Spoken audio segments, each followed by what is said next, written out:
Welcome, gentlemen. When I finished my testimony video, I shared with you some of my ministry time, and I'd like to dive deeper into that. But before I do, I wanted to talk to you guys about something first that I find incredibly beneficial. This is not sponsored at all. This is more just something that I'm interested in and that has helped me in ministry and as a follower of Christ, which is Scribd. Scribd is like a subscription service, and you have access to podcasts, magazines, books, audiobooks. A.W. Pink is on there. All manner of great godly men, authors who have written amazing works are on there. People consider time in ministry only if you're in a paid position or staff member of some kind in a local church, but that's not always the case. For me, I started shortly after I came to Christ in 2013. I was serving in various ways, like in Bible studies, in Sunday school with the little ones. I would clean the church. That would be a ministry. Later, I did coffee ministry for like a year and a half, 2 years. So ministry looks in wildly different ways. And the moment that you are proclaiming the gospel, wherever you're at, you're in ministry. But most recently, I was hired on as a youth pastor shortly before graduating from seminary in 2019. And shortly after that, I was voted in by the congregation as an elder of that same church. During the vetting process as youth pastor, I was asked by the board and by the elders and also by the congregation themselves as to what kind of youth pastor I was going to be. And my response was often shocking to them, to say the least. Being a dad, I am fully aware of just how inundated kids are with the various things like video games, their cell phones, and whatever else may be trending on social media at the time. I had a reverence for Christ and for the position of pastor. My responsibility to the Lord was to shepherd these kids. It was a burden to lead these kids in a relationship with the Lord, pursue God in all aspects of life during the highs and the lows, to resist temptation, teach them how to read their Bibles and to know the gospel. Believe it or not, I got a lot of pushback with how I was running the youth group, where there was no fun and games as I described it, and it was all Bible. It was all discipleship, group discipleship. And I would hear things from the board and from some of the members of the congregation, actually. They would say things like, "Why don't you play games? It will help bring more kids into the youth group. How are you going to grow the youth group if you don't have games?" And my response would always be that the Lord would choose or not to choose to grow the youth group. And it would be the word that would have the impact, the change of hearts and minds. My time as a youth pastor was wonderful. The kids were wonderful. They were troopers. They put up a lot from me, that's for sure. I led them through the book of James. After that, we went through the Bible in a year in a Bible reading plan together as a youth group, which was great. This was awesome. It allowed for all kinds of discussions to take place, from resisting sin, temptations, theology to doctrine. They learned about the 5 solas, hermeneutics, the interpretation of the Bible, theology, systematic theology. They learned how to discern false teaching from proper teaching. They were able to fully articulate the good news and the bad news of the gospel. They were able to find the Greek and Hebrew root words in any various instance of Scripture. My last year there, we were going through apologetics and church history, defending the faith. These kids, they would rise up to the challenge when I would ask them a question, and specifically if it was spicy, if it was controversial, if it was a little taboo, that would also cause them to discuss it even more. And so I just want to encourage you men to do the same with your youth group. November 21st was the day I gave my written resignation to the elder board. If you're pursuing ministry, or if you currently are a pastor, then you will know that ministry is quite messy. You are working with people. We all fall short. We all sin. We all stumble. We all offend one another at some point. What I have learned through ministry is, what do we do when we offend or when we sin against a brother or sister? Do we continue to love them, or does the offense continue to grow in our hearts?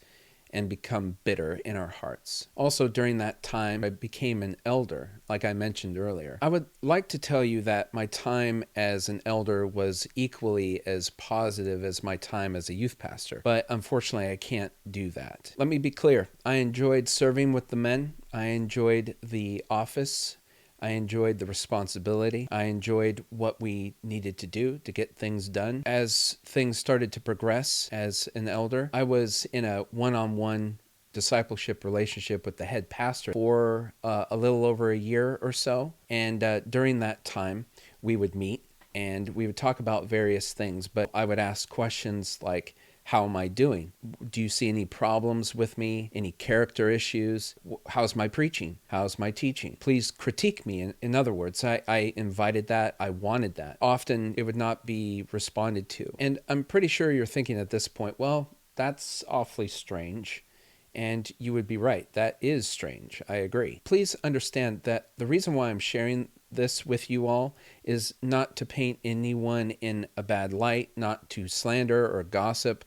I am just offering my perspective on how things happened during my time in ministry. These men who I'm talking about bear the image of God, and so that demands a measure of respect and honor that is due the Lord. Please keep in mind, there is a lot of context that is missing. Also, there are two sides to every story. And so remember, I'm just sharing my perspective during this time. So once again, no feedback had been given, but I continued to meet with him because I enjoyed his company. My desire was to learn and glean anything I could from him. I served on the elder board with 3 other men, one of which was the head pastor. Keep something in perspective here.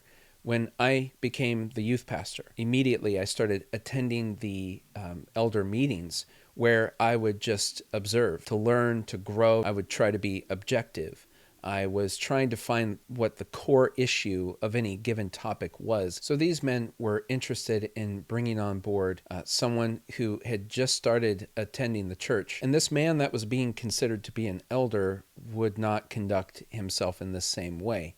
He was very much outspoken, regardless of position. Needless to say, I had many objections to this man becoming an elder. For the sake of respecting this person and honoring them, I don't want to give away who they are, so I'm not going to give any specifics as to who this person is. But it is important to take note that they were reading heretical, New Age type books. They were often told to stop reading them, stop handing them out to the congregation, and this was largely ignored. As someone who also struggles with anger, I also noted that they also had a keen temper, just like I did. From my perspective, this person would rise to anger pretty quickly. I want to make this clear. I had no ill feelings towards this person at all. My sole concern was the shepherding of the sheep as an elder in this church. To me, it would be sin to condone someone who was actively in sin,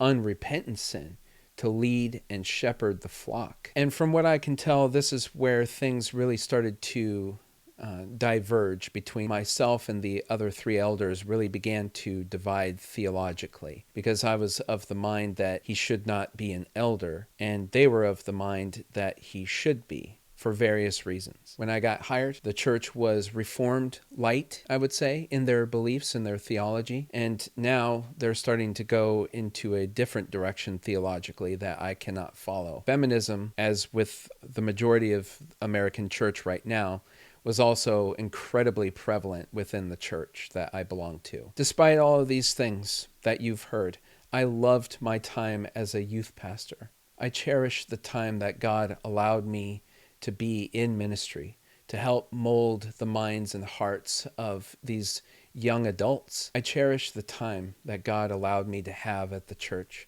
that I was able to teach, I was able to preach to the congregation along with the youth group, and I am hopeful that God will continue the work that he started with me, as the scriptures say, that he's faithful and just to continue the work that he began. I hold on to that truth. My time in the ministry isn't over. In fact, God's got a lot more for me. If you'd like me to cover another topic, or if you would like to discuss your time in ministry, please leave a comment below. I look forward to reading your comments. Thank you very much for your support. And remember, men, As 1 Corinthians 16:13 says, be watchful, stand firm, act like men, and be strong.